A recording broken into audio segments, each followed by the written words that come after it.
Nurse आर्य लामाले भनेको सुन्ने होइन, अगाडि कसरी बढ्नुपर्ने रहेछ भन्ने कुरा मोटिभेसन हुन्छ।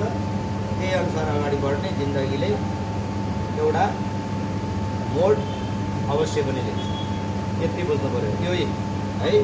अब यो त्यो भन्नेहरूले दुम्बाहरूले अब कुखुराको हड्डी मोल्नु पऱ्यो भने यो पन्जाले के काम गर्छ? के गर्छ? हड्डी एक बाटा मोल्नु पऱ्यो मासु शुद्ध, यो पन्जा टुटेर के हुन्छ होला? माछा मोल्नु पऱ्यो के हुन्छ होला? यो अलिकति सेन्सिटिभ जस्तो फुट्ने चिज, बोनलेस गरेको चिज छ, हातले छुने बेलामा यसलाई टच गरेर के हुन्छ, यो बोकेर चाहिँ यसलाई घोचेर के हुँदैन, फुट्दैन।